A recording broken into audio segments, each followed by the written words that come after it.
I'd like to call to order the September 18th meeting of the New Canaan Board of Education. The first item is the approval of our minutes. The first minutes we need to approve are the September 5th regular meeting minutes. They're in your packet. And when you've had a chance to take a look, if I could get a motion to approve those minutes. Hazel, second. So moved or second. Sherry, all those in favor? It's, no, the 5th, it's the 5th, September 5th, is that wrong? Oh, yeah, right. Yes, it's right. That's Okay. right. Sorry. Got it. Okay. Sorry. Sorry, all those in favor? It's unanimous, thank you. And then there's also the workshop on September 7th. And if I could get a motion to approve the workshop minutes. Katrina, second. Brendan, all those in favor? Okay, thank you very much. All right, and then if you could all take a look at the agenda for this evening's meeting, and if I could get a motion to approve the agenda for tonight's meeting. Jen, second. Tom, all those in favor? It's unanimous, thank you. All right. Moving on to comments from the public. To ensure the public's right to be heard, the board has set aside time during the meeting for public comments. 2 minutes will be allotted to each speaker and a maximum of 15 minutes to each subject. Do I have anyone who wishes to address the board this evening? Seeing none, we will move on to reports and recognition. The first item in our reports and recognition is the recognition of Laura Portamani. Dr. Letzi. Yes, good evening. I'd like to ask Laura to step to the podium, if you would. Thank you. Oh, boy. It's perfect. Great. So while she's setting up her props, I have a few things to share. The Presidential Innovation Award for Environmental Educators recognizes outstanding K-12 teachers who employ innovative approaches to environmental education and use the environment as a context for learning for their students. Up to 2 teachers from each of the EPA's 10 regions from different states were selected to receive this award. The White House Council on Environmental Quality, in partnership with the US EPA, administers this award to honor, support, and encourage educators who incorporate environmental education into their classrooms and teaching methods. Laura Portamani is a teacher at Sachs Middle School. She's one of 12 educators, and the only one in our region, who was awarded this Presidential Innovation Award for Environmental Educators at a ceremony at Washington, D.C. Laura is a teacher with 18 years of experience, with kindergarten through 12th grade experience. And currently, Laura teaches 6th graders at Sachs Middle School. Her classroom vividly reflects how she integrates direct experiences with textbook learning. It includes a trout tank, carefully monitored and maintained by the Student Trout Club, that provides students the opportunity to track fish development and growth, and to better understand the human role in the fate of trout population in the wild, as well as how people can positively affect the environment. At each table in the laboratory are model aquatic and terrestrial ecosystems that students observe and query, and compare with the small forest across the street, their backyards, and other settings all throughout town. Around the perimeter of Laura's room are model septic systems that students are creating by use of STEM to better understand how septic systems work and their role in the ecosystem. Not only is that science skills, that's life skills. We all know who have septic systems. Under the sink in the room is green composting bin full of earthworms that the students feed with leftover apple cores and banana peels to observe an example of recycling in nature. Laura's impact on the community is clear in the activities of her Student Watershed Awareness Task Force, SWAT, which I think she's going to talk about a little bit tonight. Students participate in SWAT following text and hands-on studies of watersheds, including septic and sewage treatment, movement of water through watersheds, and visible and invisible components of those waters. SWAT participants research the contributions of their families and the communities to a local body of water. They collect data, determine where water from their homes and communities flow, and identify designs for improving water quality. They design presentations to audiences that recommend activities to maintain a healthy watershed. Currently, about 360 sixth grade students present their SWAT projects to audiences, including their families, Girl and Cub Scout troops, K-5 classrooms, local businesses, sports teams, and superintendents. Extending the influence of SWAT, Laura has encouraged other community groups to implement a similar activity in other towns. She also delivered a presentation on SWAT to a conference on authentic assessments in action, attended by teachers and administrators from throughout the tri-state area. We are extremely proud of all that Laura does in her classroom. As you can hear, there are a variety of different activities, all of which serve to extend the learning from the textbook and the curriculum into hands-on, real-world experiences for the kids so that they really learn those, the lessons that they're in. We want to take this moment to congratulate Laura on winning this prestigious award, thank her for so ably and expertly representing New Canaan in Washington, D.C., and to congratulate you. Yeah, nicely done.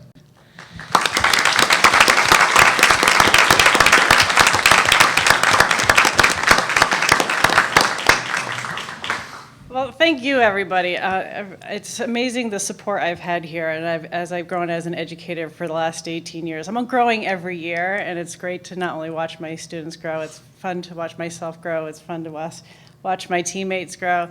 But your tremendous support for our science curriculum and STEM has really been one of the reasons why I'm still here, and I love my job every day. And the support of Melinda Meyer and the rest of the science department, we are going far in great places right now because we know that you value us and the work that we do. Yeah, we're very busy in our classroom. I mean, since the day I started teaching, my idea was whatever I teach in my classroom, my kids have to be able to go out and apply it to the real world. They're not all going to become scientists, but they are going to be consumers of the environment, and we need to learn to treat the environment in a better way. And so the SWAT project is something that Melinda and I first started working on because of professional learning opportunity that was awarded to us one summer. We were sequestered in a mansion for a week. It was great. Shh, don't tell anybody. But but it was wonderful to have that opportunity to just think of one thing that could really have a tremendous impact and make a meaningful learning for students and make them be excited to want to come to class. Not that every time they come to my class, there's something exciting going on.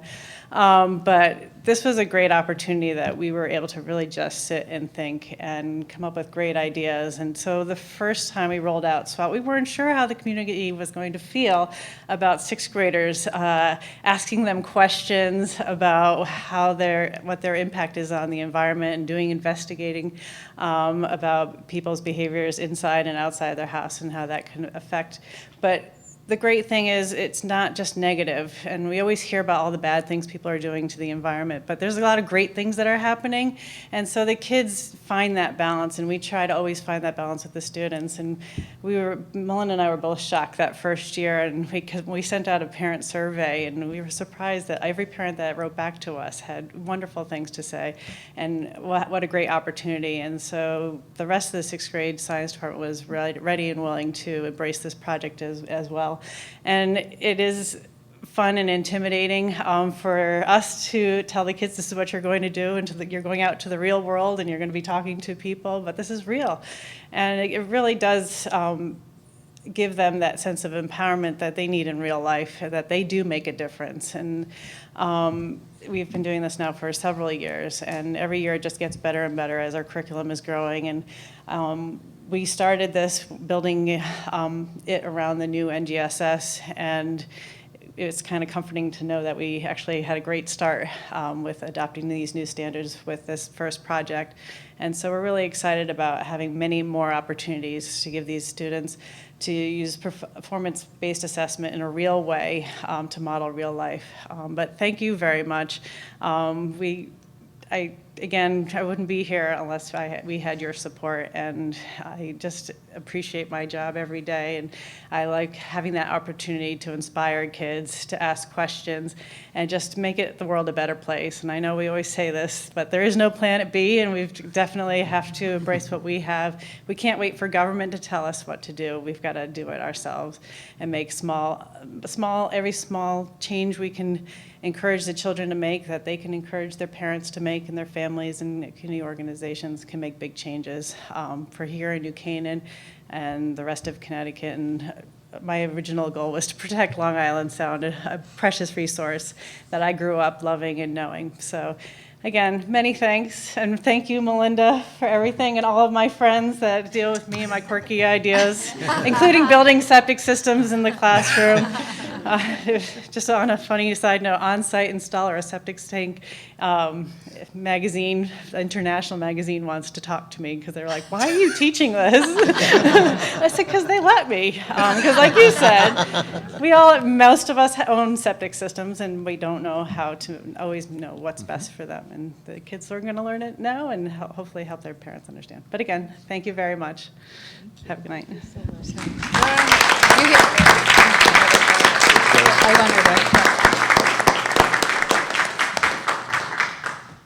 So thank you very much, and I think, as chair, I think I'm going to call Mr. Macedo and ask him to allow any of us who are interested to come visit your classroom, because I want to see the trout, so. Does anyone have on the board?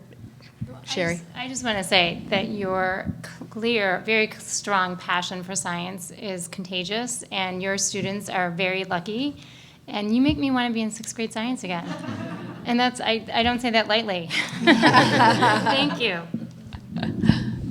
Jen? So my daughter actually was not in your class, but she did this project last year, and she's still talking about it. And her love for science, at Saks, all the grades, she is so passionate now about it, and she's lecturing me all the time. And as much as you say, our kids are going to make the difference, but we are so lucky to have you and your team, because you guys are making a difference for our kids. So thank you. You inspire them. Thanks. Okay, thank you very much. Thank you.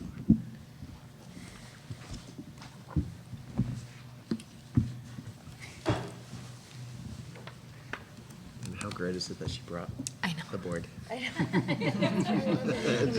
Just know, perfect. yes. A teacher. Okay, the next item on our agenda is the Eversource Energy report with John Farelli and from Eversource. Yep, and as they turn that on, I'll just very, very briefly introduce John, and he's also here with Greta, both from Eversource. John hi.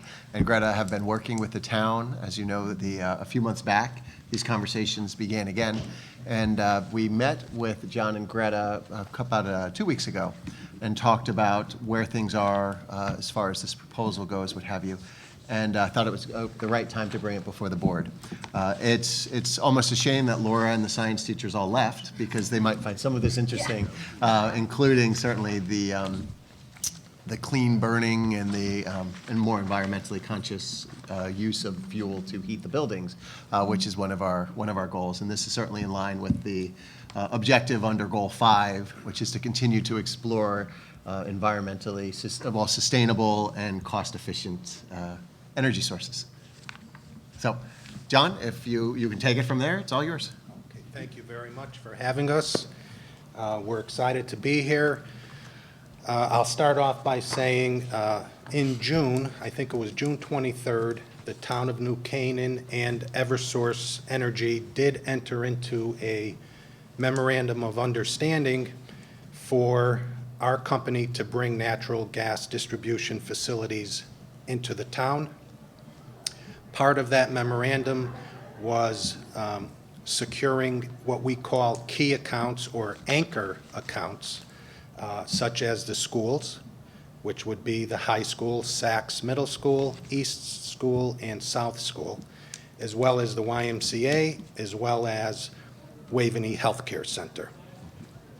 So while doing this, we start discussing how do we present to the schools, because that's a big, okay, so it's not that arrow.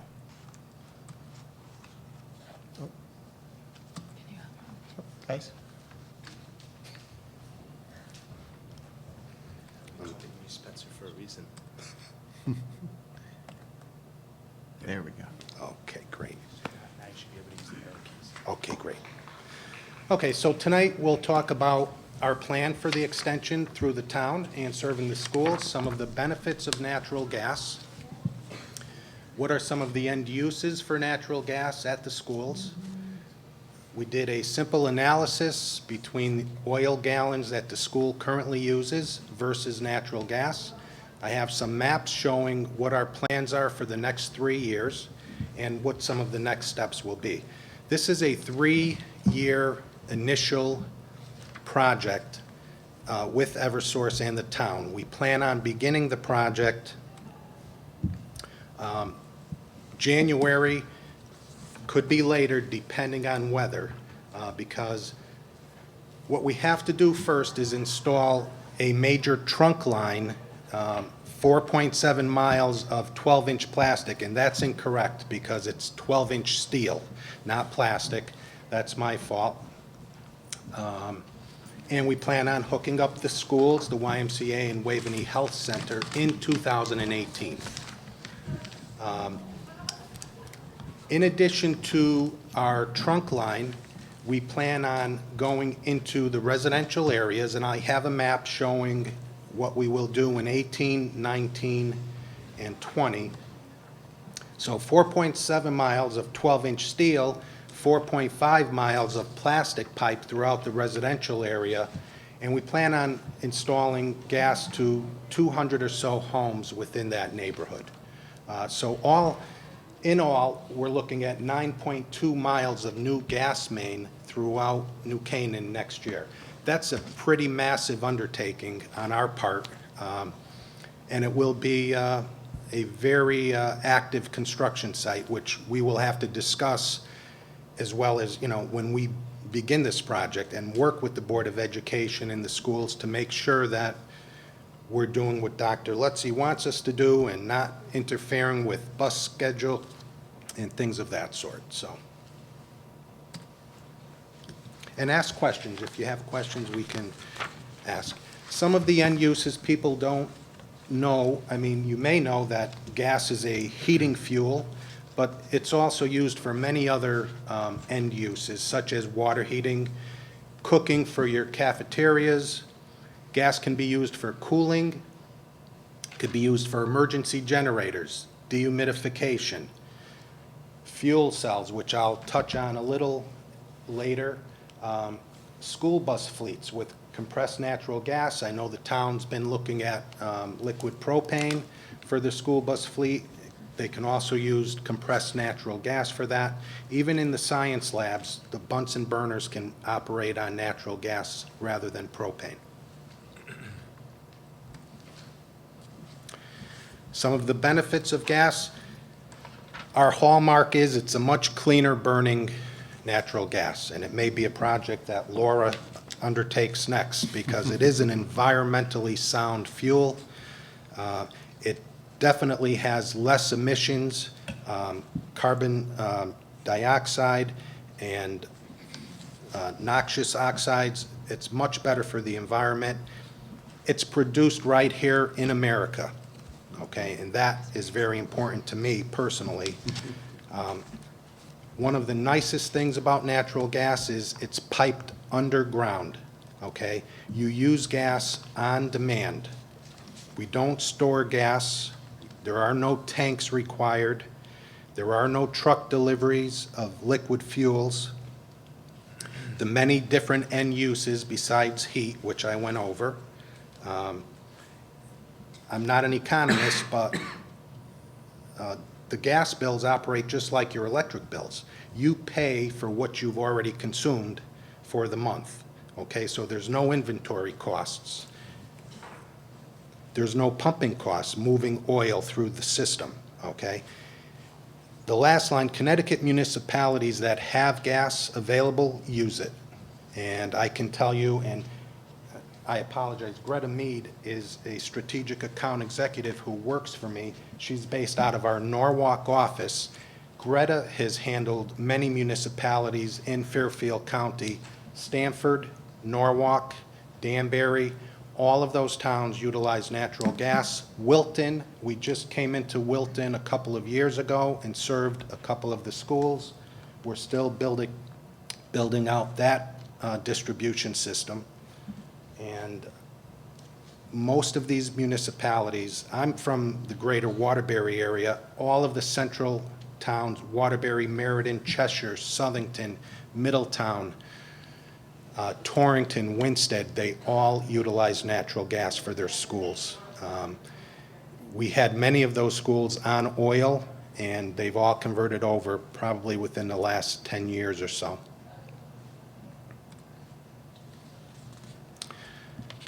Safety is a big issue when we talk about natural gas. People have a lot of questions. Understand that natural gas has many safety guidelines that we have to abide by the state of Connecticut, by the Federal Energy Regulatory Commission, known as FERC, and local government authorities, and our governing body is PURA, the Public Utility Regulatory Authority. Another benefit is that there's two components with gas. There's the commodity portion, and then there's the delivery portion. Eversource is a delivery company. We deliver gas. The commodity is deregulated for commercial, municipal, and industrial customers. You can purchase gas through Eversource. You can purchase gas through a third-party supplier. Wherever you are able to save more money, that's what you should do. We are not allowed to make 1 penny on the commodity of natural gas. Whatever we buy the gas for, we sell it to the town of New Canaan or any of our other customers. Our commodity pricing is reviewed and approved monthly by PURA, so they have to see it. We cannot just arbitrarily increase our rates by whatever we deem that we would like to. It has to be, it all depends on what the marketplace is doing and things of that sort. Retirement or removal of underground storage tanks. That's been an issue in the state for many years for industrial, commercial, municipal customers. So as your tanks come of age and need to be replaced, this is a nice alternative to have to utilize natural gas and rid yourself of underground storage tanks. Again, much better for the environment, has the fewest emissions than any other fossil fuel, near zero dust, it does not have an odor. Natural gas in its natural state is odorless. We do inject a chemical into the gas called mercaptan, which gives it a rotten egg smell. We want people to smell the gas because if you smell it, we expect you to call, and we are mandated, during the week, we're mandated to be on site within 30 minutes, and weekends, I believe, we're mandated to be on site within 45 minutes of a gas odor call. And those numbers are reviewed by PURA every single day, week, and month. So that's a major component of what we do, and safety is key coming into a new town. Okay, here's the analysis that we did, which we reviewed with Joanne and Brian last week. The oil gallons were provided by John and Dan. Okay, natural gas is measured differently than oil is, okay? So in a gallon of oil, there are 138,500 BTUs. In our unit of measurement, there's a bit less, about 103,000 BTUs.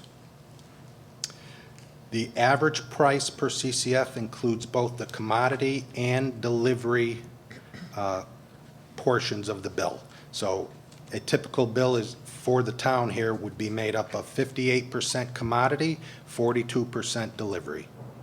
Okay, we did not include the propane water heating costs within this analysis. This is strictly done with the oil gallons converted over to natural gas, taking into consideration the difference in BTUs, and showing what the savings are based on what you currently pay for number 2 oil and what our current average rates are. And I'm sorry that I should have made that chart bigger for you to see, but it shows the 4 schools. We used an average of 5 years that John provided us from the Board of Ed, and we're looking at total savings with the 4 schools of over $270,000 on an annual basis versus what our rates are. So you pay $1.99 per gallon of oil. Our equivalent price per gallon of oil is $1.26. It's different for each school. The high school shows the greatest savings because of the size, and then they cascade down from there. So that's a pretty substantial savings, 73 cents on average per gallon. So what that says, if you're looking at just economics, if you were to purchase oil for $1.26 or less, you may want to stay with oil. You're paying well above $1.26. These are some maps that we included just to show what we plan on doing. The orange is our main trunk line. We're coming from Stanford, correct, I believe? We're coming from Stanford with the 12-inch steel, plan on running through all the way up to where East School is. We will stop at East School in 2018 with the major trunk line, okay? But we will be branching off of that major trunk line to serve the 6 anchor accounts.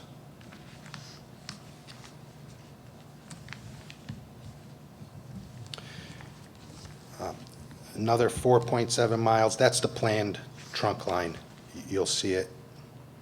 It probably looks better on the hard copies than it does what I'm looking at here. This is the residential area, which we call the north side of Farm Road. Those are the streets that we are expecting to have natural gas lines installed within 2018. So that's another 4.5 miles in addition to the trunk line.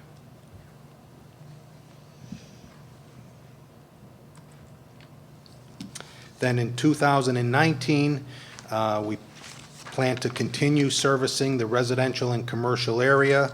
We call it the Lower Business District, and then all of those streets that you see highlighted in that area. That's approximately 3 miles. And depending on customer demand, if a project is being built somewhere, we will have to adapt and try to serve that, because if people are interested, we want to be able to service those customers with natural gas. And then in 2019, northeast of Farm Road, they plan on doing all of that area. That's mostly residential.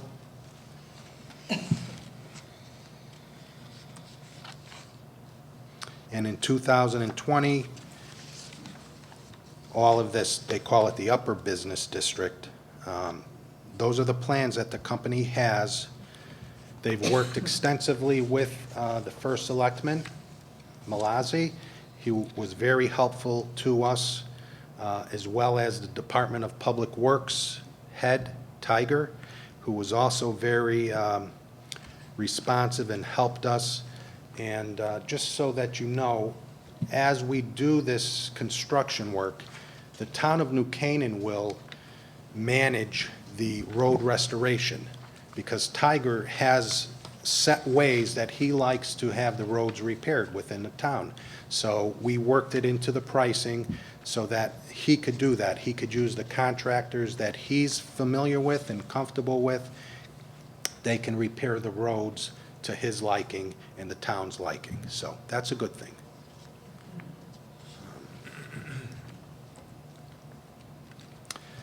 So next steps, we need contracts signed for the 4 schools, the high school, Saks, East and South schools. We've communicated with the Board of Education and will continue. In fact, this is just the beginning, because as we speak, there are plans being made internally at Eversource as to how are we going to do all of this, the logistics, the contractors, where they're going to start, when are they going to be able to run the lateral lines to the schools to make things easier for the Board of Ed. We have to do a lot of community outreach. This is an example of that. But the town residents need to also understand what we're doing here, because we have a whole team of residential salespeople that will be descending upon New Canaan to talk to homeowners.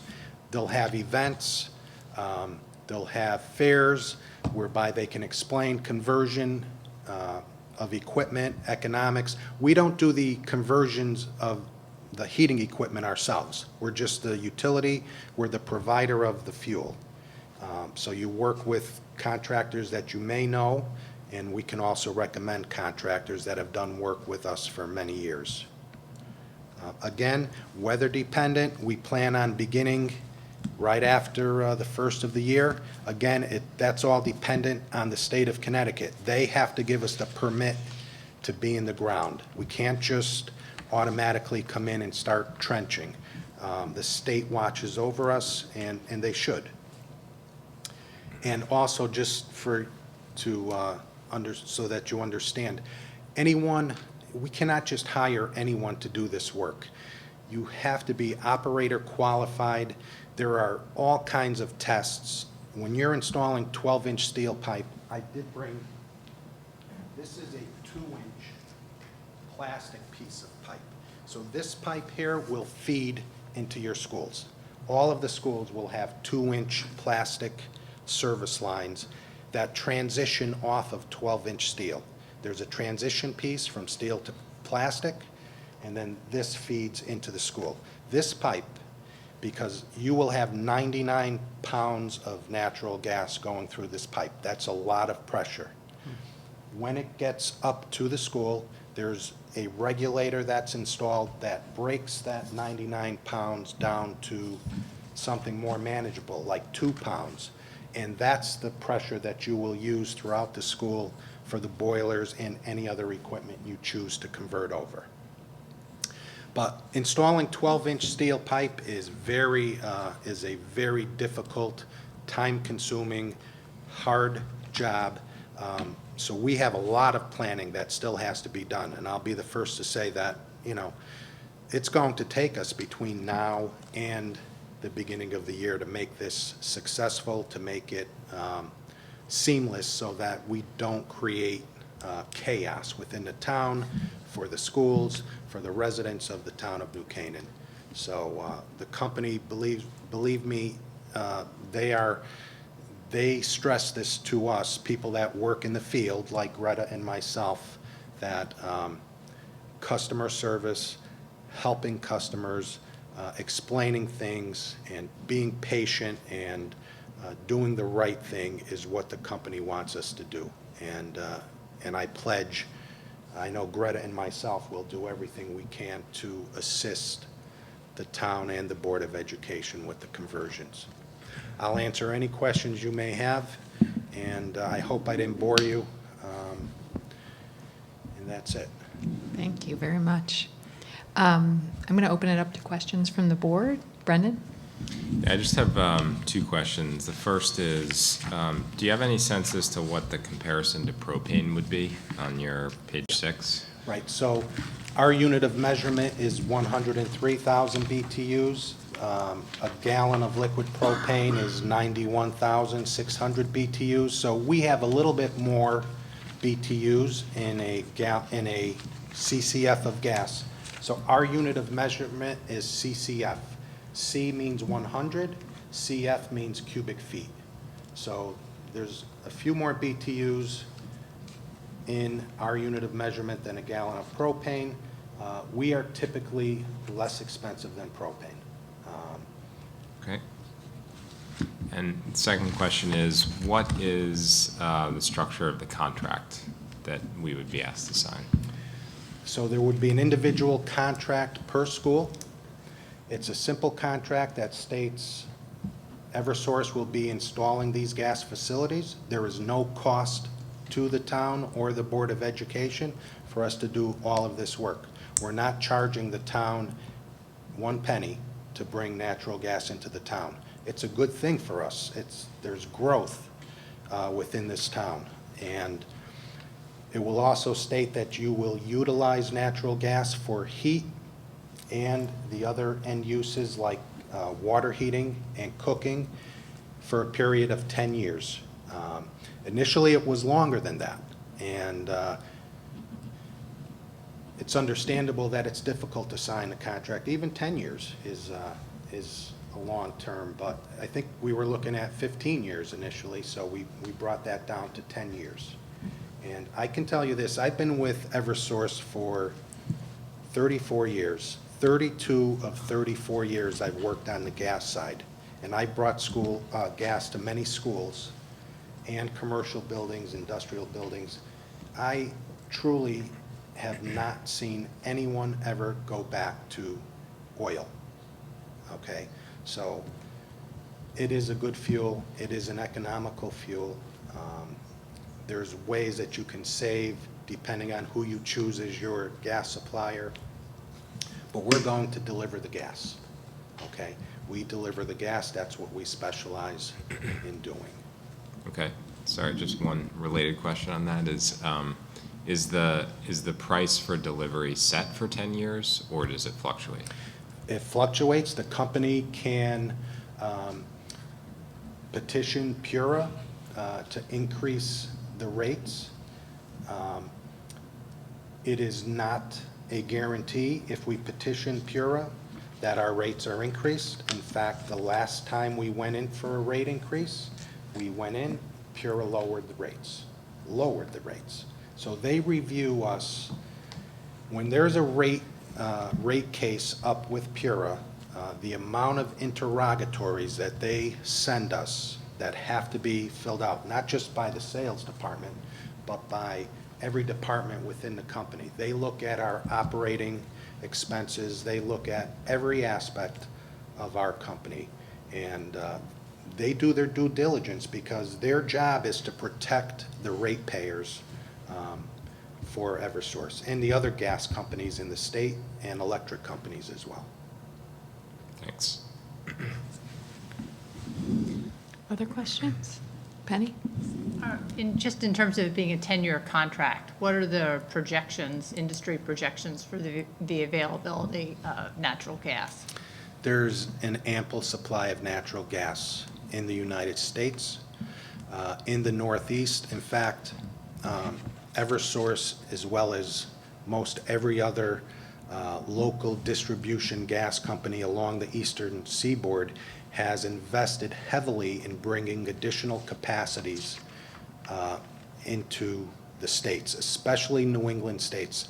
New England, out of all of the regions in the country, is underserved with natural gas, okay? So there is a huge demand in New England for additional natural gas to be distributed within towns and communities.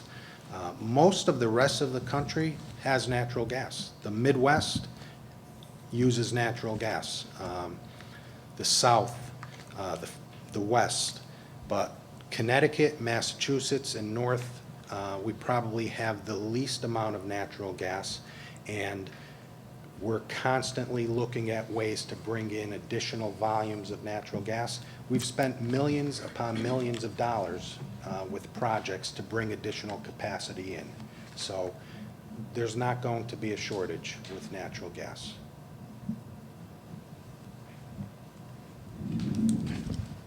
Maria? Do the schools change out furnaces, like in a house, if you switch, you get a new boiler? Yeah, and you, not necessarily, no. In fact, some of the schools have heating boilers that have what we call dual-fired burners. So they have an oil burner and a gas burner. They have to run the gas piping to it, but you don't change out the whole infrastructure of the boiler. That's correct. It would be, they have conversion kits, essentially. So we have dual fuel burners. And then what And, about stoves and stuff? Is it the same if you start I cooking? think regulators and other things probably have to be changed out, but, initially, we're looking at the heating source primarily, and then we'll grow into the rest as, as time goes. So there is an investment at each building to do it, but it's, we've been doing some research around that, and it seems manageable. We certainly don't expect the Board of Ed to just automatically change everything over. We discussed this with Brian and Joanne. It's a multiple-step process. First, you look at your heating boilers because they're your biggest users of energy. And then maybe you look at the water heating and cooking equipment after that. Then you can look at emergency generation, fuel cells. There's so many different things that you can utilize natural gas for, and we'll help you. And we don't expect you to, turn the schools into, we understand you have schools to run, so that's important. Jen? So you talked a little bit about the safety guidelines. Yes. I don't know a lot about it, but we use propane in our house, and I know like the flammability was one of the reasons that we were hesitant about using it. Like, can you talk a little bit more about, Yeah. some like safety procedures that are in the schools? Like, are there, Yeah. alarms or like what? Yeah. Well, okay, so natural gas versus propane. Okay, natural gas is a lighter fuel than propane.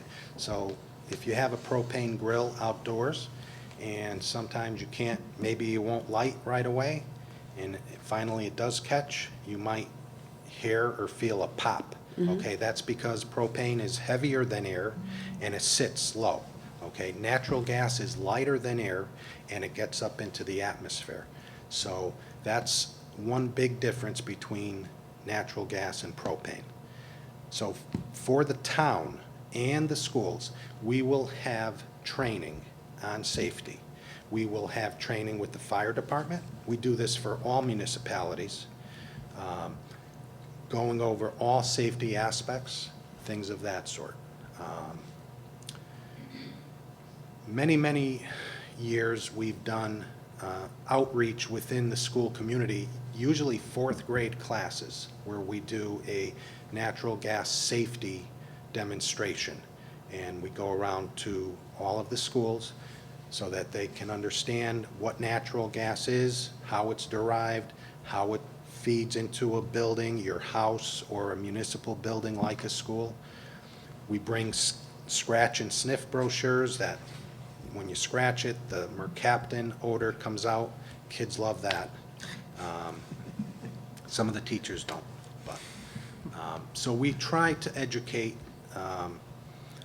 the schools and the community, and it's a big undertaking because you have not had natural gas within this town. So,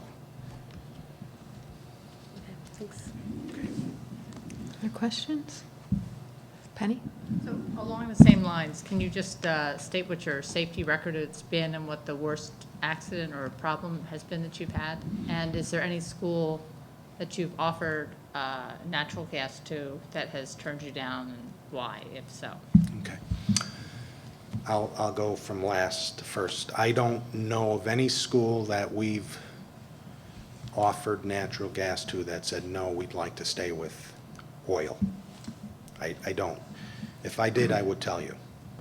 Through my 34 years in the company, there have been some instances, none of them that I know of were caused by Eversource. We were formerly Northeast Utilities, Yankee Gas. It's Eversource Energy doing business as Yankee Gas. I do recall there was a restaurant in Derby, Connecticut. Something was wrong with the piping, and don't quote me on this, but it took down a building. It was, that was very early in my career, probably 1985, 1984. something to that sort. We did have a local incident in Waterbury a couple of years ago whereby a mechanic was cutting through a line and did not test to make sure that the line was unenergized, and that caused an incident. No one was in the house, so no one got hurt or killed, and so I remember that. There have been instances like that. Natural gas, you have to be careful with natural gas, like any other fuel, even oil, okay? It should be handled by professionals. I tell this to people, especially people who like to do projects on their own within their house. If you're a weekend warrior and you like doing mechanical projects, don't do a project with natural gas. Leave that to someone who's licensed, who understands how to use the fuel, understands how to pipe the fuel. That's what plumbers, mechanical contractors, that's why they're licensed, and that's what we suggest that you do. But like any fuel, you have to treat natural gas with respect, and it's a very, very good, sound fuel. I think our safety record is fantastic. The guys that work in the field are trained constantly. They go through rigorous training. They have all kinds of procedures that they have to follow if they do smell gas. They have detectors. They have low-level detectors, higher-level detectors. If it's outside, they have probe sticks, which we have to test to make sure that natural gas isn't escaping somewhere. We do a very, very good job with that, and we will have more outreach with that as we progress and come into the town. We'll have some of our operational people come in and discuss a lot of the safety features that need to be discussed and that you need to know about. Hazel? I appreciate very much you talking about the safety features, and could you talk just a little bit about the pipes and what distinguishes a good pipe from a better pipe, or how do you determine if there's a leak in a pipe? Okay, so usually most of the piping that we install now is plastic pipe, ABS pipe. I'll pass this around. I mean, you can see this. This is very solid. That's what we use now. Years ago,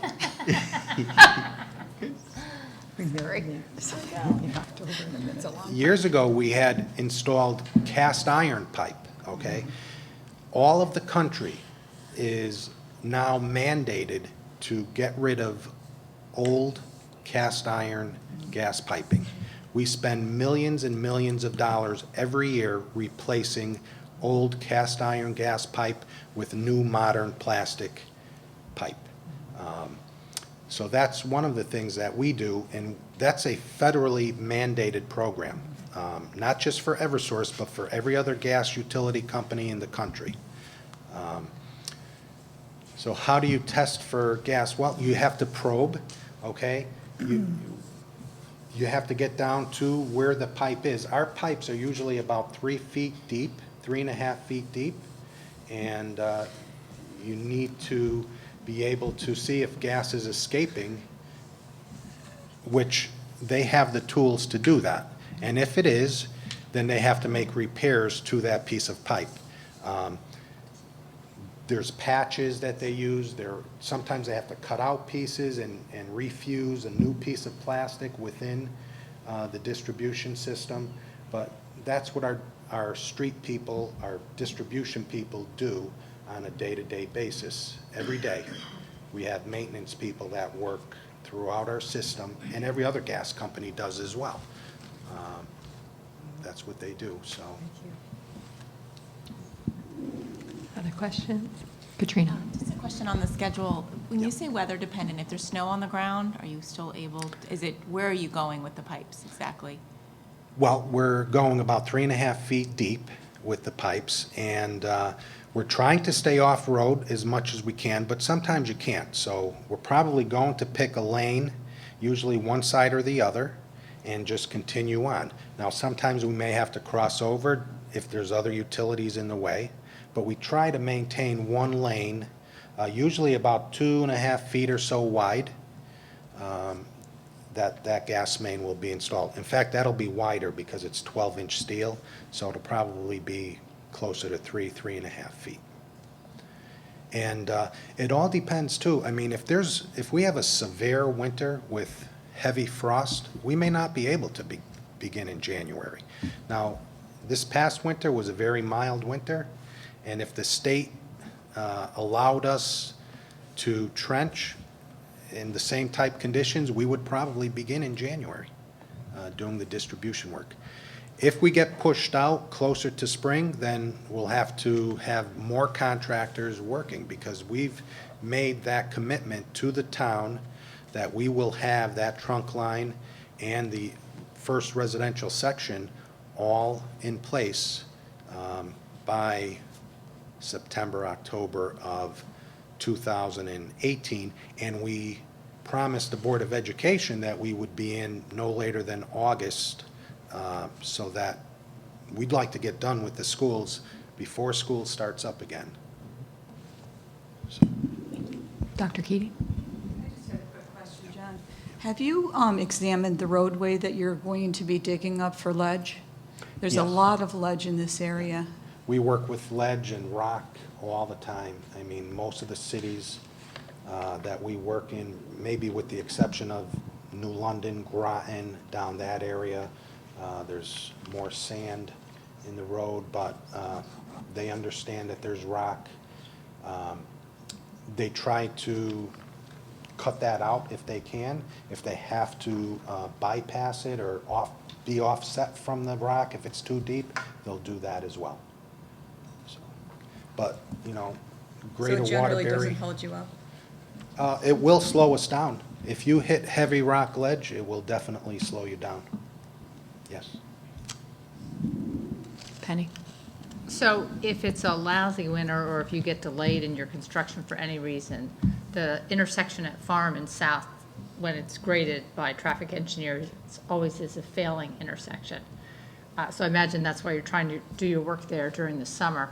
Can you still do that work in the summer, and then for the summer of 2018, and then pick up the other parts of the construction at other times, connect it so that you get that intersection back to the schools for all the bus traffic? Absolutely.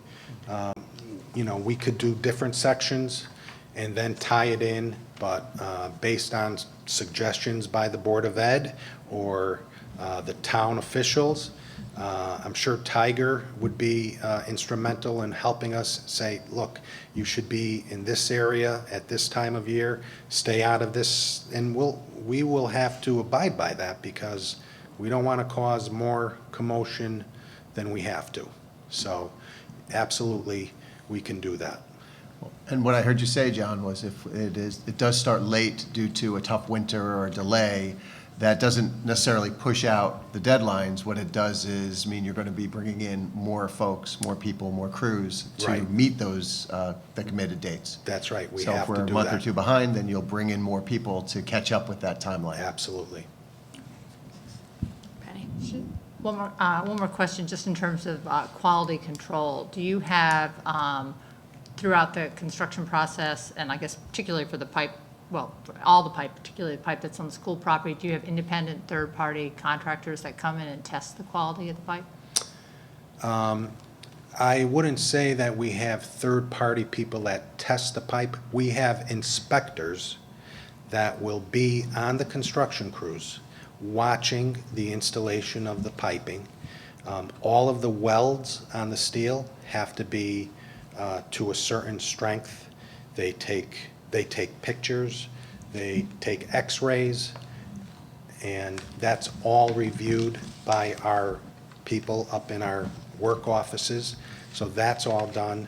And those inspectors are there to make sure that the contractor is doing the work safely and efficiently and doing the right thing, making sure the pipe is buried deep enough, making sure that the welds are done properly, making sure that any taps off of the trunk line, say to the schools, that work is done properly, and they will be on the project every day, so.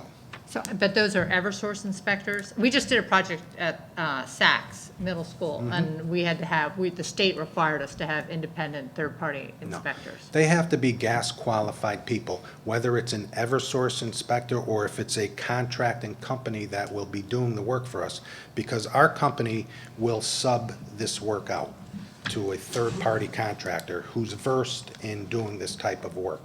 Danella, Hinkles and McCoy, GPL, these are companies that install gas day in and day out. They sometimes will provide an inspector. If they don't have an inspector, we will have an inspector, but there has to be an inspector on site. In addition to that, Pura, knowing that we're coming into a town for the first time, they will be down here quite often, inspecting, looking, making sure. If we're doing things wrong, they will stop things, they will fine us. They've done that in the past, and they make sure that things are done right, and they're supposed to be doing that because, again, public safety is the key with Pura and our company. Maria? Will the connections from the street to the school impact sidewalks or driveways, or what will that look like? Typically, we try to tunnel under sidewalks, okay? So we try not to go right through a sidewalk. We'll go underneath a sidewalk. And so that's what we try to do. If we have to go into a driveway, then again, it would be saw cut and try to keep it very neat and install the pipe and then have it repaired. First on a temporary basis and then on a final basis. Because, you know, anytime you trench, you have to make things settle for some time before you can just put the final coat of paving on it. Because then you don't want bumps and things like that. Other questions? I have a few questions Yes. myself.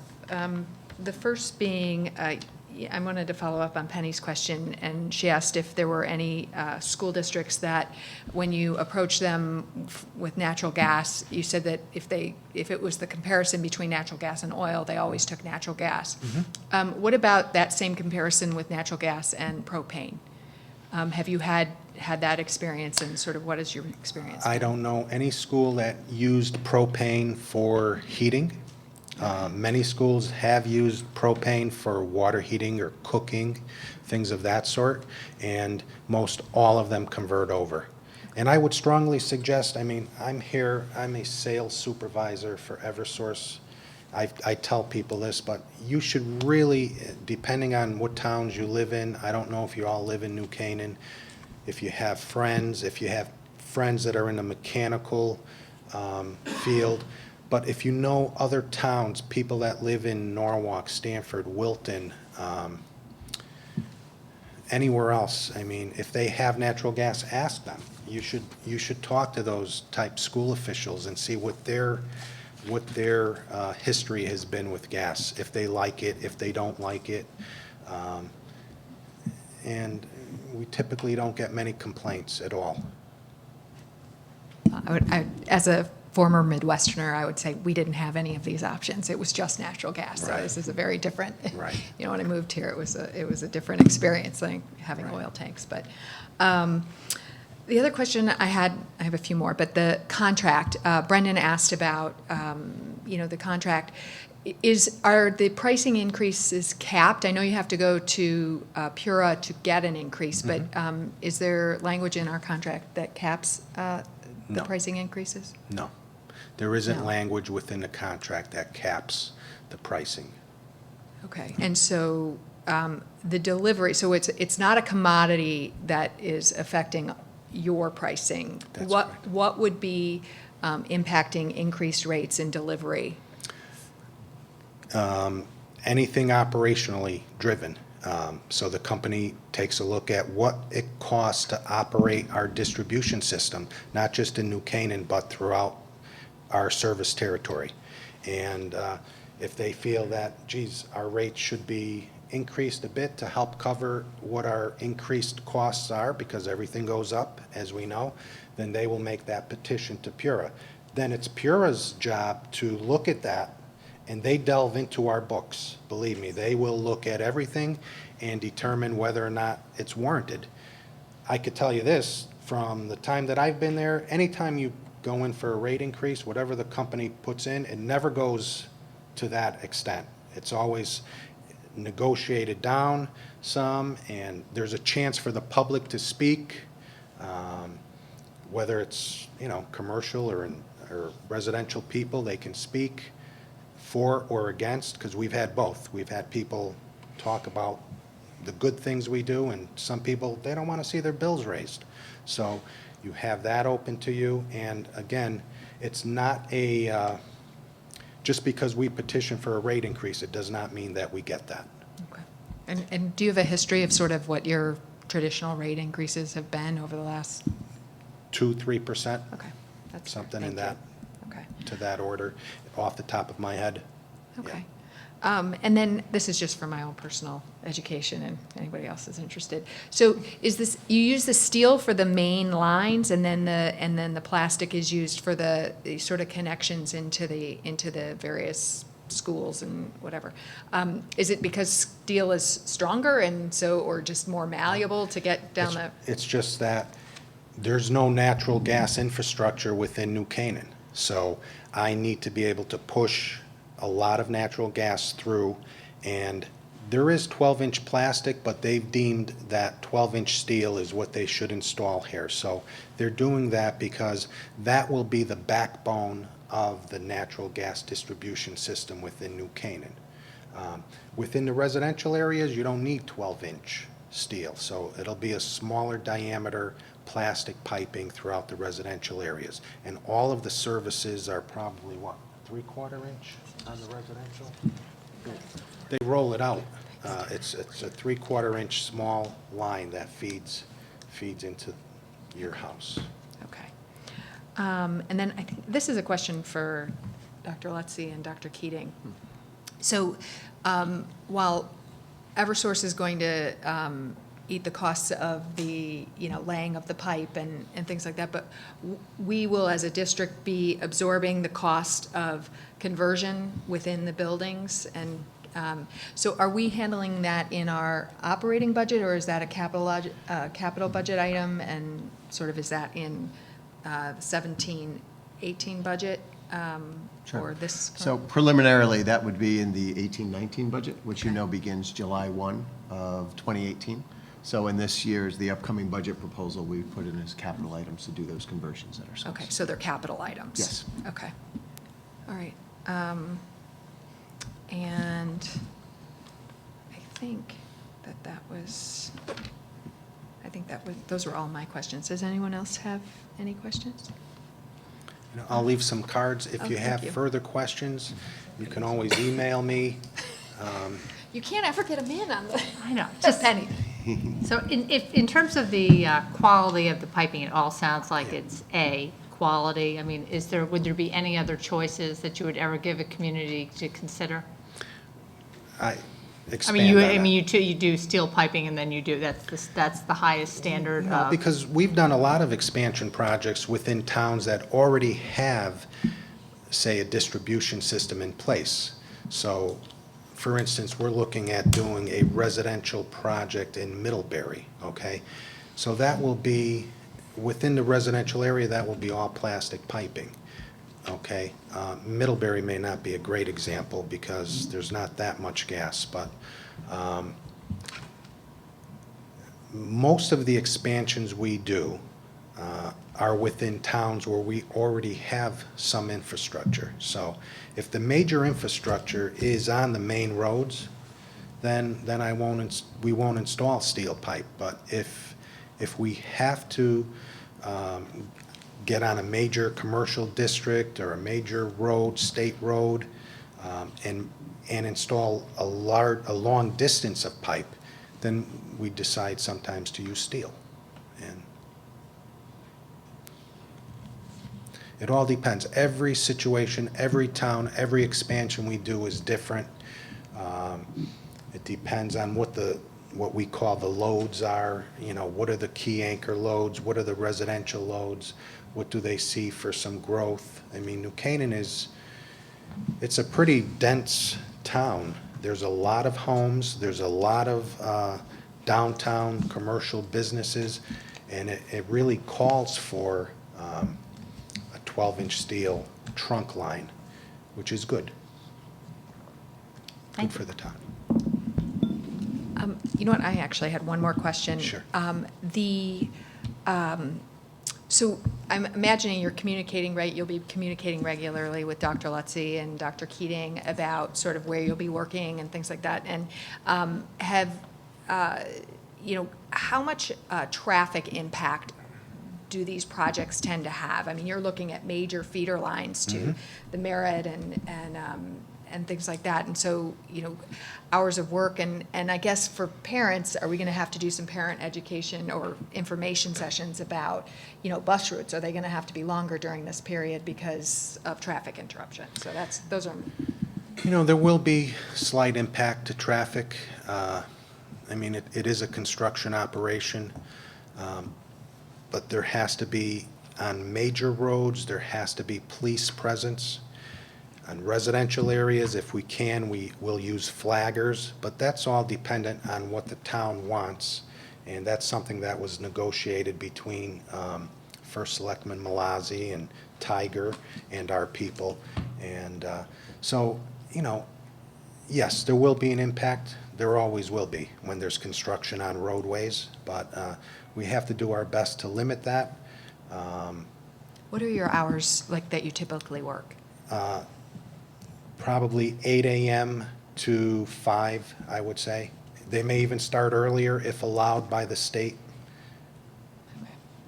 And John, in our conversations, we talked about the intersection at Farm and South and being near the buildings in the summertime, right? When Yes. school's not in session, so doing Right. that most disruptive work in the roads with the schools when we're not in session. That would make perfect sense. That's what we should do. Mm-hmm. We should not be there during when school is in session. Okay, thanks. Perfect. All right. Thank you very much. You're welcome. Appreciate it. Thank you. Great. Thank you, John. Thank you, Greta.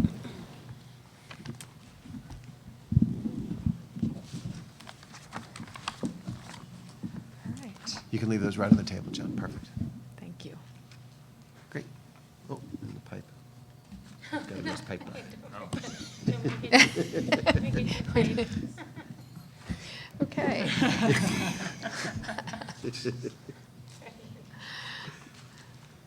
All right.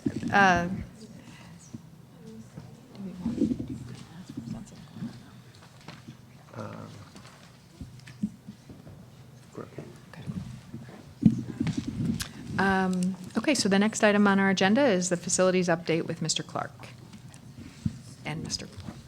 And Mr. Perna. Yes. And they are switching over their presentations here, I believe. And while they do that, I just would very briefly say that we've asked both Dan and John to come to the board to give us an update on the summer projects and other capital projects. As you may recall, we had quite an extensive list of capital projects that we'd requested last year in the budget, and the town very generously funded most of them, many of them. So John and Dan have been hard at work throughout the summer, sort of scheduling those, getting those done. It's both, with capital projects, we're both working on those that were just approved, but also there's always some that have been carried over. And so he'll start with the most recently approved items and then go into where we are with some of those carryover items as well. As you'll see, John and Dan certainly hit the ground running after the budget. And as you know, Dan has only been with us since the spring, but is already navigating it very well, working with the team and getting a lot done in a short period of time. So we wanted to give you an update, as we do each year, on where we are with our maintenance and capital projects. Dan, take it away. Great, thank you. Hi, everyone. It just seemed like yesterday that John and I were here telling you about our ambitious summer projects plans, and here we are. And it really has been a whirlwind. It's been very exciting, a lot of activity, a lot of work. a lot of success. So we're very happy to be here with you tonight. So thank you for the opportunity. I think everyone has a PowerPoint presentation if you'd like to follow along.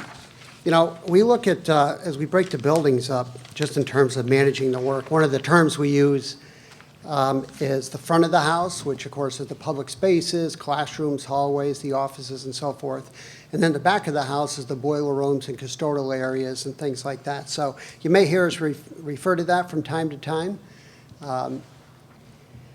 We actually have the presentation sort of broken down into 5 different categories: facilities maintenance projects, the capital projects, energy conservation, SACS building project, and then the PTC donations. We thought that those were good categories to break the work down. But it all starts with the project board. Now, this is a 10-foot whiteboard that we ordered. It's in my office, and I think Brian put it the best. We think it's a very useful tool because it's sort of a living, breathing document. It's always changing as we update it. It has the list of all of our, there's almost 70 projects that are on the board. I actually probably needed another one, right, John, by the time the summer ended. But depending on the funding source, whether it was pre-2018 capital, our operating budget, or our current fiscal year capital project, we tried to separate that into different categories. I would update it as projects developed. John would come up and do an update. Michelle Ahmed, who's our purchasing coordinator, would come in, or Tracy Haberman, our budget director, or Joanne, updating purchase orders and so forth, so that as John and I, if we are out in the field, and as Brian said, we can't bring the work to the board, so we brought the Board of Ed to the board. So this way, any visitor that came down to 39 Locust could go up and look at the board and at a glance, see where we're at, what stage we are, and all of our different projects. So we thought it was a very useful tool. It'll continue to be used as we go through the year.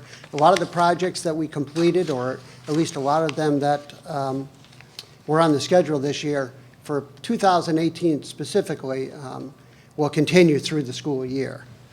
We tried to target those that was most beneficial and efficient to be able to get the work done during the summertime. So update on facilities maintenance projects, those that were $10,000 or less, funded by our 2017 operating budget. We had 21 projects on the schedule. We completed 19. And from time to time, as I said, get back to that front of the house and back of the house. John will bring us up to speed a little bit on what some of these projects mean. For example, repairs to the slop sink walls. That's in our custodian closets where they do all their cleaning of the buckets and filling up their water buckets and so forth for mopping. We added a door to the library in the east. This is something that was brought to us. The IT folks have a workroom that's in a closet in the library, in the East Library. And many times they would need to access their space, and there would be some kind of teaching going on. And they felt that they were interrupting the flow of the activity that was going on in the library. They would bring a cart out, it would be noisy, it would distract the kids. So they asked us if we could put a second door that would lead out into the hallway so they could access their space with minimal disruption or no disruptions to the library. So we completed that. These is some of the different items that we are looking at, not just to do an aesthetical improvement or energy conservation improvement, but really just the operation of the school. So we have that in mind when we develop our projects.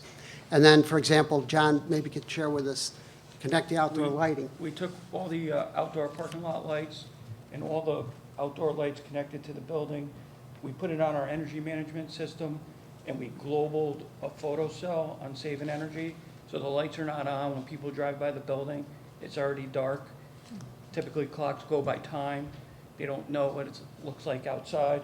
The photo cell tells the lights there's enough lights outside. We don't need the parking lot lights or any of the building lights on.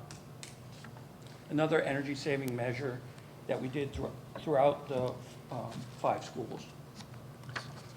So the big thing to keep in mind also, whether it's lighting or motors or pumps that we could shut down after hours, it's not just saving the energy, but it's the wear and tear of the equipment. So that extends the life of the equipment so we can prolong and try to minimize what we're requesting over time through the capital budget.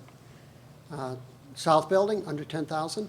One of the measures that we did, increase efficiency on the cafeteria unit. That's a large HVAC unit that we did a retrofit on the unit on, to save electricity and the associated oil with that.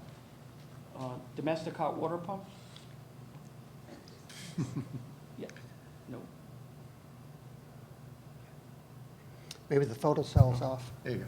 Oh, there you go. Domestic hot water pumps, we integrated these in the energy management system. The pumps circulate hot water through the building.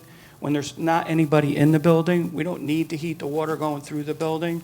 So we connected it through our automation system, saving fuel cost. And again, the outdoor lighting, parking lot, and everything attached to the exterior of the building. So a lot of times we find that the measures that work at one building, it just pays to be consistent. So all the buildings operate as about the same as possible to make it uniform. At the West School, again, kind of a duplicate, we retrofitted an RTU for the cafeteria, domestic hot water pumps. In our boiler room, we raised a transformer just because of some of the water issues that we've been having up at West, just to be on the safe side, how vital the boilers are heating the building. And then we also have a main booster pump because we have such low water pressure up at West. We monitor it through our automation system, so if that were to go down, we wouldn't be able to have school. So we integrated that through our automation also, and then repair the kitchen floor. That was over the summer. Okay, Saks? Saks, very similar, RTU5, energy enhancements on RTU5.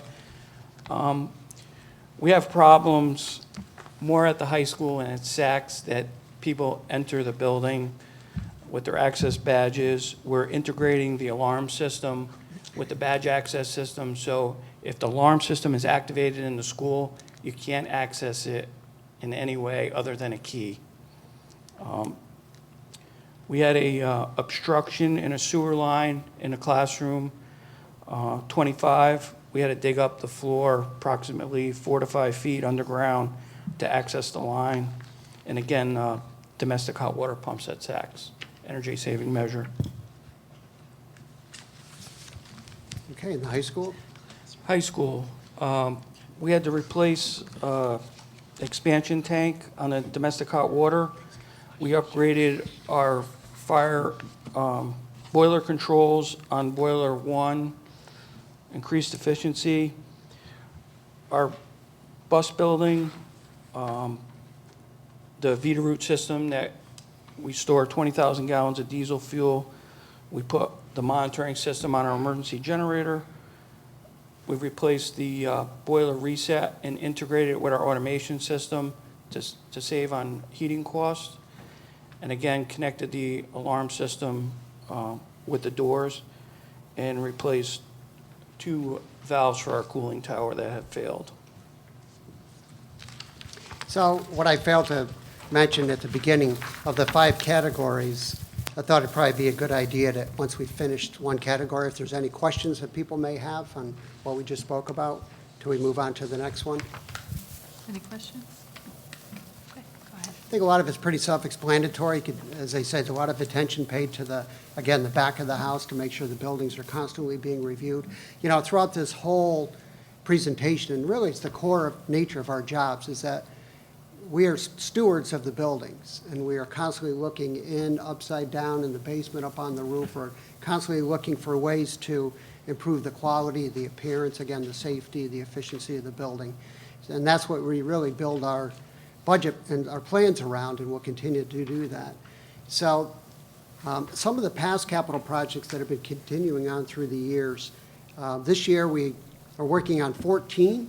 6 of them were completed.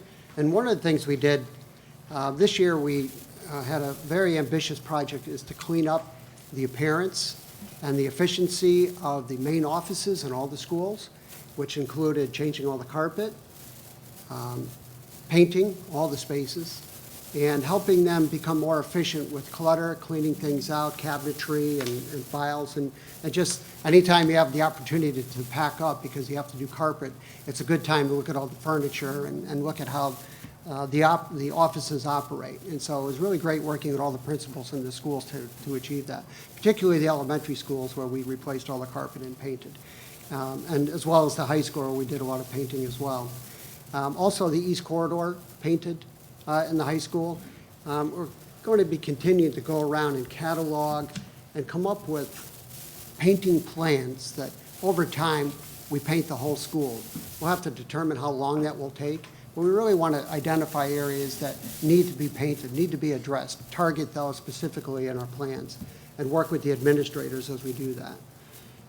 So that's where you see the East Corridor painting. We also do a district-wide infrared survey, and this is something else that's back of the house, but something that John and I have both been doing for years in our careers. And you could even do this in your home if it's something preventative maintenance-wise, where we can go in and they use an infrared camera and they look at all our high-voltage switchgear and mechanical rooms just to be able to detect any potential hazard and correct it while the schools are closed. Just part of our maintenance, normal maintenance routine. School security phase 2. This is, if you want to take that one.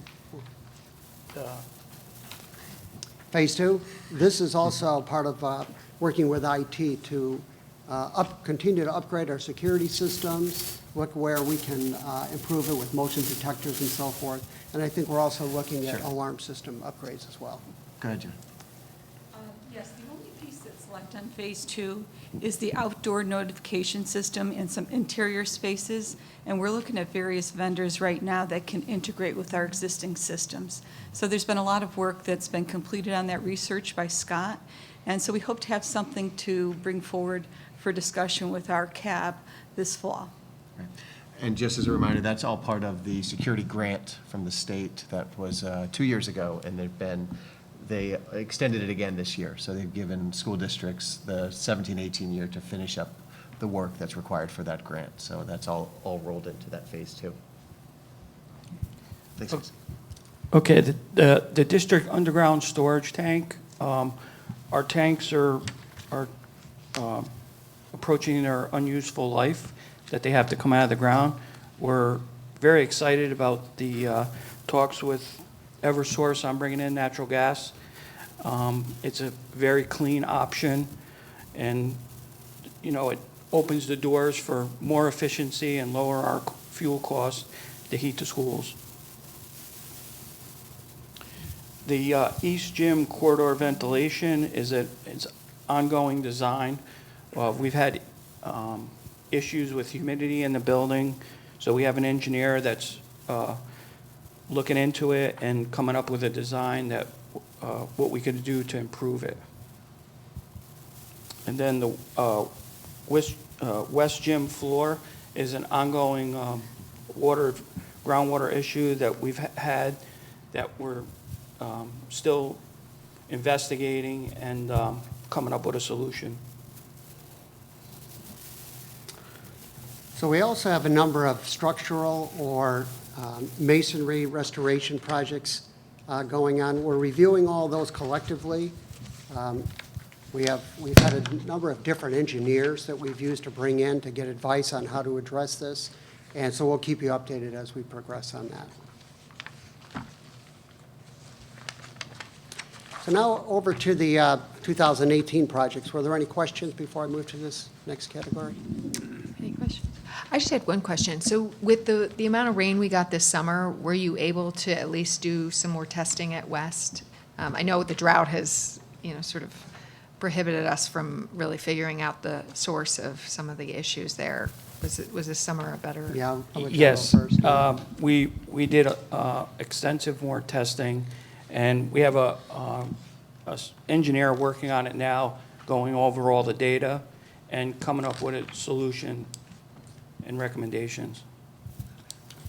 Yeah, basically, we're trying to look at different ways that water could possibly getting in and around and underneath.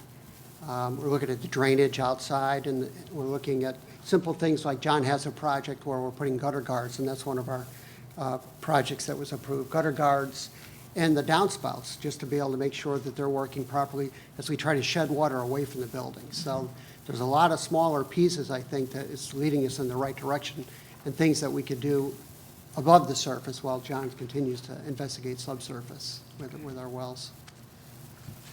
So we also have exhaust fans in all the schools. I think that's something that's ongoing. Also, that to improve the ventilation in all the buildings, moving the air out of the buildings.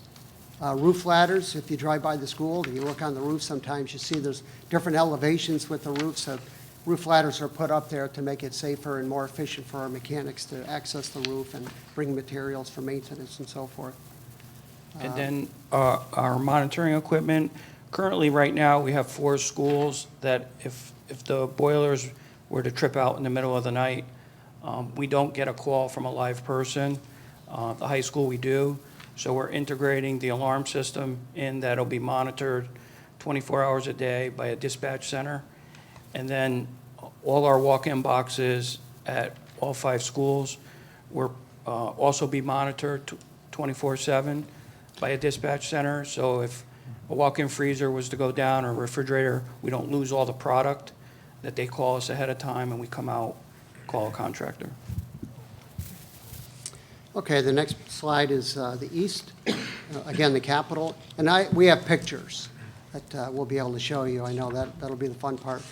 But the carpet replacement in the main office at the east, there's been an ongoing project with the accessibility of the sinks in the classrooms that modify the cabinetry to allow access. That's continuing on. Also, domestic hot water heater replacement. This is part of your normal maintenance. Right? Yeah, the domestic hot water heaters, we're approaching their end of life, and we're replacing them with more energy efficient propane fired.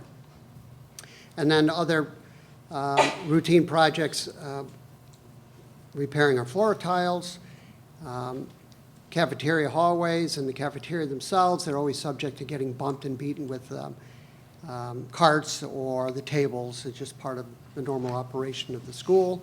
That'll continue through the year. And then in the bathrooms, the upgrades of the partitions to make sure that they're in good repair and functioning properly. So here we go with some of the pictures here. This is our East School main lobby, main office. You can see the new carpet and the nice colors that the principals were instrumental in selecting the color patterns and choices. And we're very proud of how the work was conducted and completed over the course of the summer. We used the vinyl flooring in some of their workspaces as well to improve the aesthetics and also the appearance. And you can see we've also painted every space. We painted all the offices, the workspaces, and the corridors and the restrooms as we went through the floors, through the schools. This is, of course, the lobby of the East Building, just to show you. That is dry, but the wax that we use is very durable and hopefully long-lasting, but because we want to constantly present a very positive appearance to any visitors and staff that, as they walk into the building. South Building, South School, a lot of the same type of work. It's consistent. That's been going on. Again, we completed all the carpet work in the main office and the ADA millwork, as we said, the accessibility to the sinks in the classroom, that continues. We have a masonry restoration of the chimney. It's mostly it's a waterproofing effort. We have a picture of the East Street floor tile repair to show you. And then again, vinyl wall bumpers at the cafeteria and the adjoining hallways that really are subject to more of the day-to-day abuse with tables and so forth. So we'll complete that repair. And then John can tell us about the glass fuse panel. Yeah, believe it or not, at South School, we still have glass fuse panels. That'll take place probably over some of the winter break, that we'll be changing those out. I don't think I have a picture of it today, but I showed it to you at the presentation of our project. So again, here's south with the, you can see that this is what we installed. It's generally 10 by 20 feet. It's a little bit different in each school depending on the size and the layout, but we wanted to put in the LVT, the vinyl tile, at the beginning so that whatever our walk-off mats didn't pick up, particularly in bad weather, dirt and salt and sand and so forth at the front of the school, it would, and we'll have walk-off mats on the LVT as well, just to prolong the life of the flooring and carpet and to keep it safe. Another picture of the south with the carpet and the painting. As we all know, our principal, Joanne Rocco, is a big fan of Elvis, for those of you that may know that. And the paint trim color is actually blue suede shoes, keeping in line with the Elvis theme. Here's the East Street floor repairs. This is all brand-new flooring that we put in. The contractor matched the existing pattern, and specifically the accent areas where you have multiple colors that is predominant in the schools. And then down the West School, go ahead, John. Yeah, we're, again, upgrading the domestic hot water tank replacement. Over the winter break, we're hoping to install isolation valves so that we could isolate when we have a leak in the bathroom and we don't have to shut the water off to the whole school. And then, I'll let you talk to the playground. Well, the playground, the surface restoration is it's the fiber. Some people call it mulch, but it's really engineered wood fiber. It's a safety fiber that you're required to use in public playgrounds. And this project wasn't just a matter of replenishing the fiber. It was actually having a large big piece of construction equipment come in and remove all of the existing fiber. And it was quite a bit, as you can imagine. It's hundreds of yards of it. Over time, it gets compacted, and it really loses its useful life of being able to absorb falls, the fall protection which is required. We removed it all in both playgrounds. We cleaned it up. We put new borders around both playgrounds. If you don't have a child in West, I would invite you to drive up there and take a look at it. It's beautiful. And it really brings out all the natural beauty surrounding the playgrounds, including the stone wall that is in the front of the West playground. So that is a project that we'd like to continue. We'll do that with the East.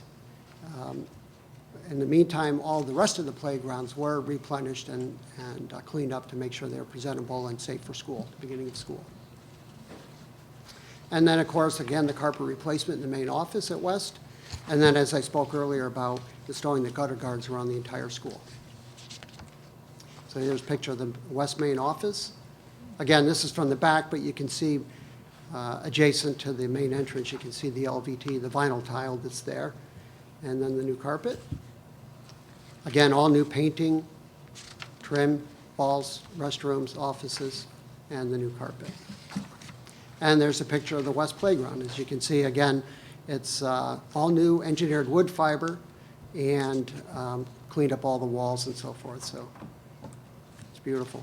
This is the one in the back. This picture was taken one that wasn't quite completed, but all the mulching was done at the time, and the border was still to be completed at that time. Okay, switching over to Saks. Improve the general ventilation in the kitchen. This was part of the kitchen, and we have a picture of the kitchen update. John, you want to talk about this one? We moved the serve-in area for the kids for better flow. We added an additional serving window and upgraded the exhaust for the kitchen, better ventilation. We have a new playground on its way. It was shipped today from Houston. So we know that there's been some unfortunate issues down there, but it should arrive in New Canaan sometime later this week, and the contractors will arrive shortly after that. We'll have planning meetings, and we'll start the installation right away. So we're looking forward to that. Can I just ask a question on that? I mean, I'm assuming that the delay was because it was coming from Houston, but why did we demolish before we, I promised my fifth grade son I would ask this question. I mean, we have a lot of kids out at recess with nothing to do, so I'm just wondering how that I can plan speak a worked. little bit Okay. to the timing. It's actually not only the flood in Houston, but if you remember, this money was very late to get its final approval. So we had to wait to go to bid, and have our conversation to do the planning until it was approved by the town council. I think it really was into May at that point. So we got a late start on it.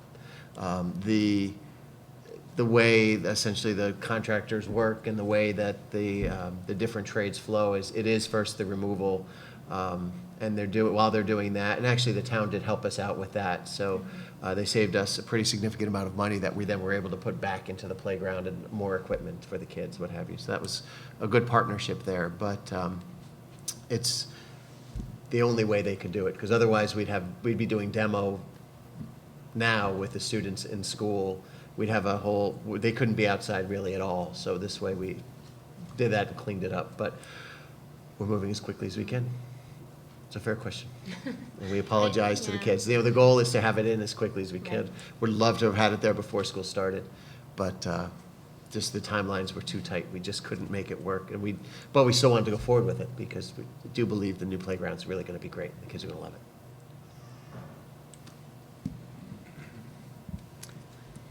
it. Replacing the remaining HVAC valves. This has been an ongoing project.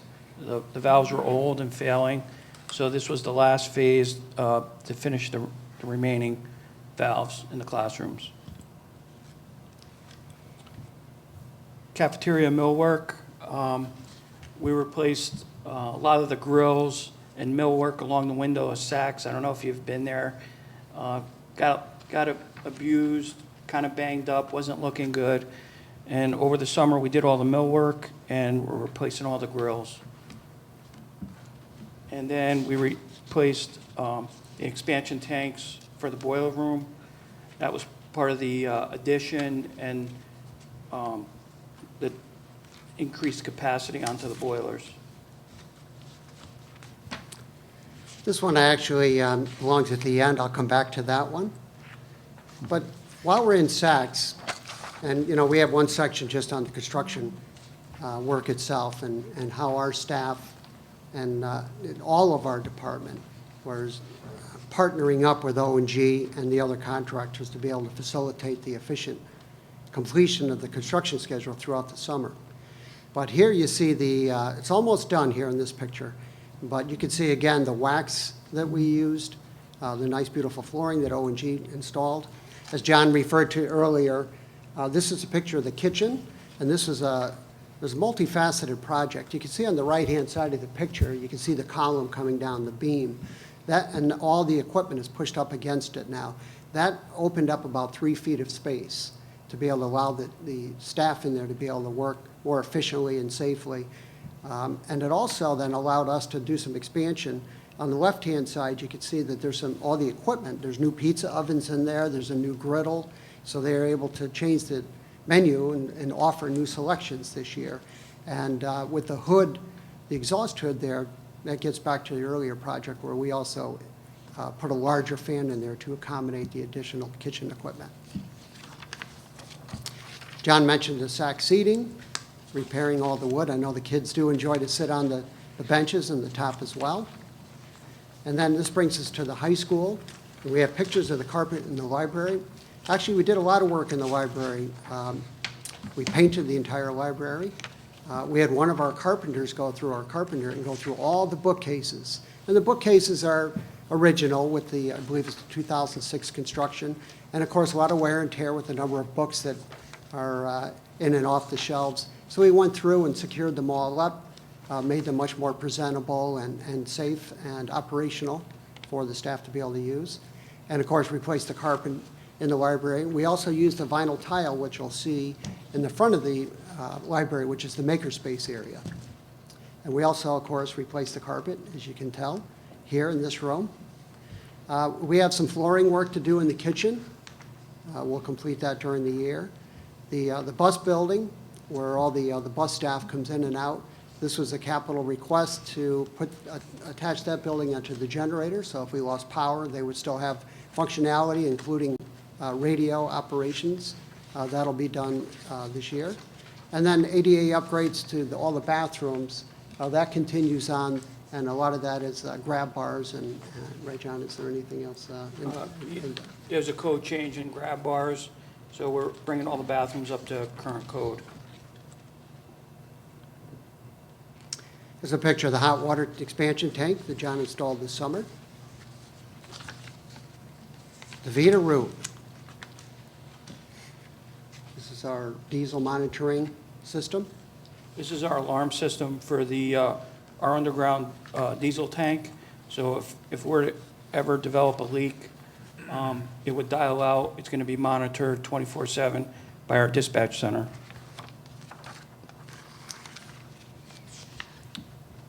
We upgraded the control panel that controls our boilers at the high school to increase efficiency. We tied it into our automation system. There's the wagon room. We gave you a before and after picture. High school library, same thing, before and after. You can see this is from the front doors as you enter the library, the old carpet, and then the new, not only the flooring, but the tables. And it's usually very crowded with all the activities going on. This is the LVT. Going back to that, you can see that if you look at, on the right picture, at the very back, you can see the white boxes, the moving boxes still yet to be unpacked, and that's right in front of the circulation desk. And so this picture is from the side of the circulation desk, and you can see it's all LVT there instead of the carpet. Here's the lower level of the library with all the new carpeting and the tables distributed. And then the collabs, the collaborative learning labs. The one on the right, I believe, was the existing, and on the left is what we did this year. They look exactly the same. They were designed the same, and they're usually filled with students now. This is the makerspace. This view is looking at the storeroom that used to have windows and a door there, and the library staff requested that we open it up to make it more convenient for the students working on projects to be able to pass things back and forth. Energy conservation project. This one really excites me. The CO2 control is a pilot program we did it at East School. Basically what we do is we modify the automation system and we monitor the CO2 in the classroom. So what gives us the ability to, when there's kids come in from recess, you could actually see the CO2 levels go up. The outside air damper opens up, lowers the CO2 in the classroom. But what it gives us is when there's nobody in the classroom, we don't have to heat and we don't have to cool that air going into the classroom. So it's optimizing the outdoor air in each individual classroom. Better for the students, and it saves us energy. It's a win on both sides. To do these projects, we're taking advantage of the Eversource on-bill financing. We get $500,000 interest-free money to make these enhancements, and basically the savings in our electric bill will pay back the loan, which is interest-free. And then the natural gas, it's an incredible opportunity for our district. I have to say that. The savings is phenomenal. I personally was involved in another district in Wilton, and their savings was running around 35%. So it's a really good opportunity for us. Highly recommend it. Solar, we looked into solar a little bit. Our roofs are getting near for replacement. If we combined our roof replacements with solar, I think it's something that we could go and visit and look at the comparison. But right now, I don't think we're in the eligible stage for it to be a real good investment to put solar panels on roofs that were near for replacement. One thing that we skipped over is that, as you know, we have, I believe it's 17 propane-powered buses in the district now. And right now, where the diesel dispenser is, we're looking to install a propane dispenser. And that work is ongoing right now. So we hope that within the next 3 or 4 weeks, that'll be up, fully operational. We'll be able to provide the propane here on site. Right now, the truck comes and delivers it twice a week. Do you want to speak to any of the graphics? This is these examples of your... This is part of the SAC's demand limiting. This saves us quite a bit of money. What it is it's an equivalent to if you were to go into your house and turn all your lights on at the same time, the utility, if we do that with all our equipment and all our lights in the school, we get penalized by the power company because they have to go and get that power for a short period of time to supply us, and they penalize us for 11 months. We implemented this load demand shedding, and what it does is it looks at our load at the school every 10 minutes, and it adjusts possibly temperatures in the classroom a little bit, or maybe the temperatures in the gym to lower our demand and avoid us paying a ratchet charge and a penalty from Eversource.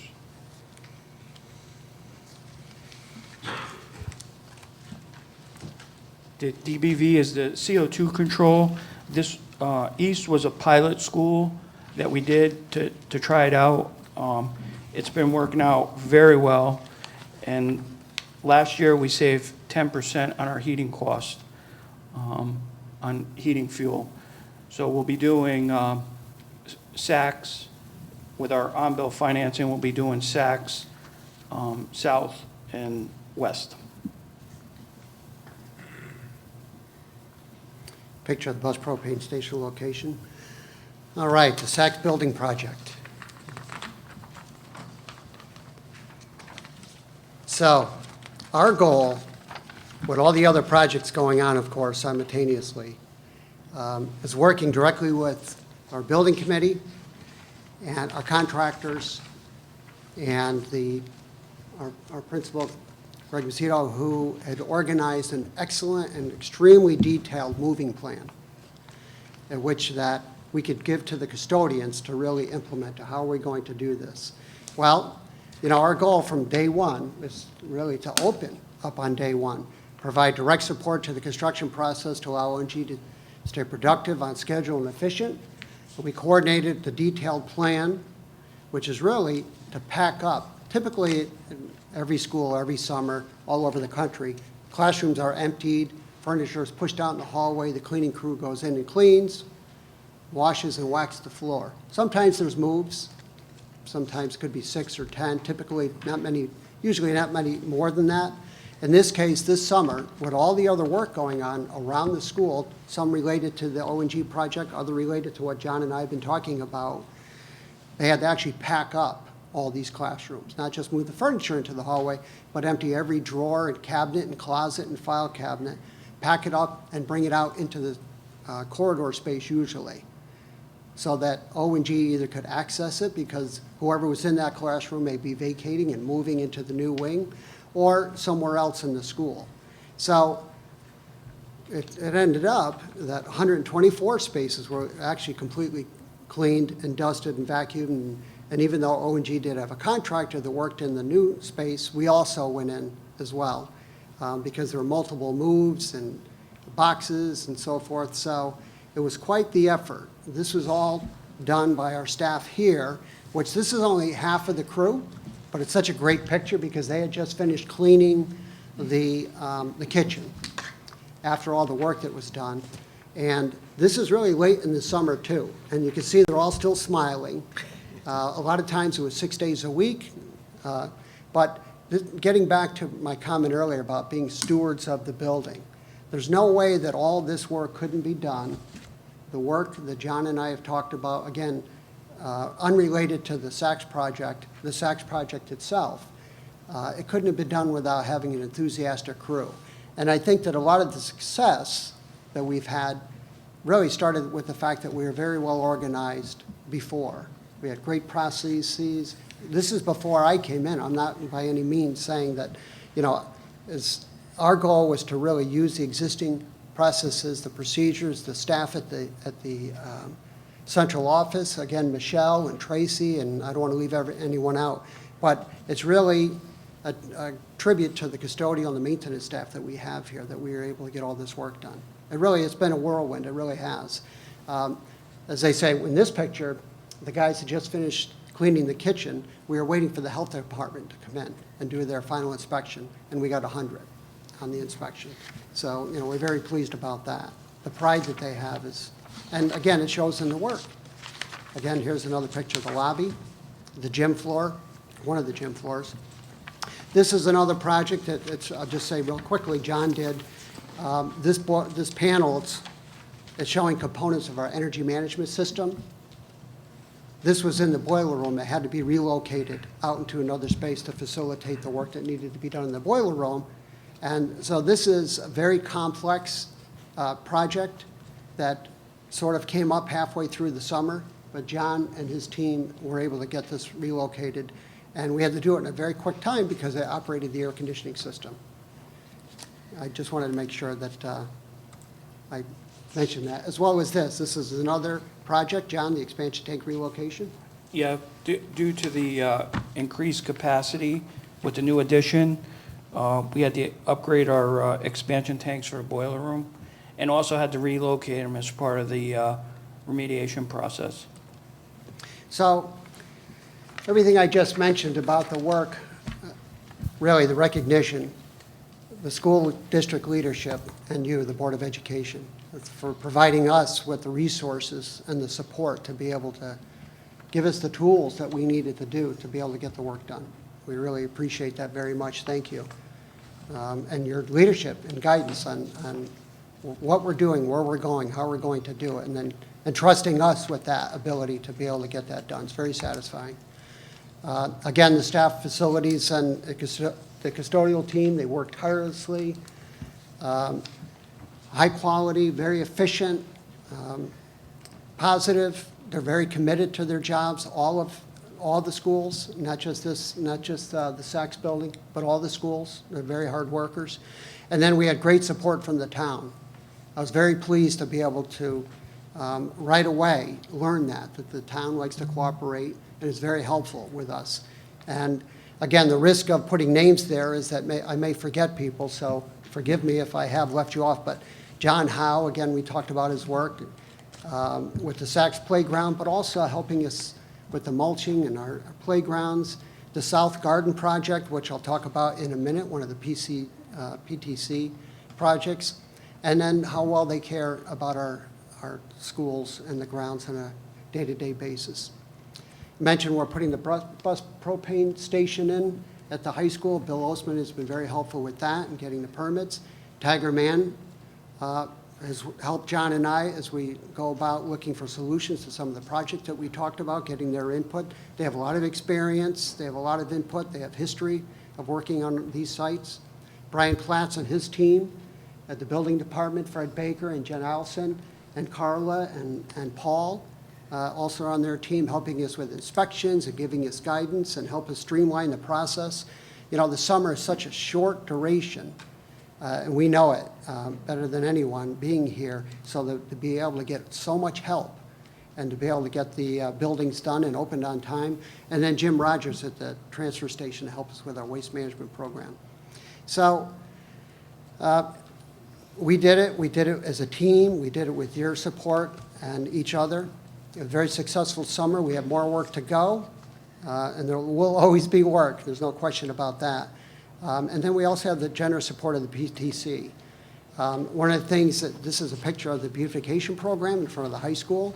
We partnered with them. We also painted the wing walls in the front. There was a little bit of graffiti. There were some repairs, some vines growing up on the wing walls. It was a beautiful project there. There was a climbing wall that was donated at the East School. This is the garden, if you haven't seen it, at the South School. Beautifully done. And at the Teacher's Lounge, this is an upgrade with new cabinets, appliances, and the cabinet on the right has a Sub-Zero cooler. This is for the staff lounge. And new athletic flooring all around and about the athletic area and outside of the gym, which was also a donation. And that concludes our show. Any questions? So I wanted to start by thanking you very much for all the efforts that you've all put in on behalf of the students. You can see all these beautiful projects that are just going to make, you know, the educational experience for these kids so much nicer. And also I wanted to thank you for all your efforts on the conservation projects, because I think those dollars will really make a difference to the Board of Ed and to the kids in the coming years. I mean, with what's happening at the state and, funding issues, these are going to make big differences, I think, for the kids in this community. So I really appreciate all your efforts and would ask that you pass along our thanks to your staff. These look amazing. So, and I've heard really wonderful things from everyone throughout the district about, their experiences with you. So, thank you. Does anyone have any questions or comments? Hazel?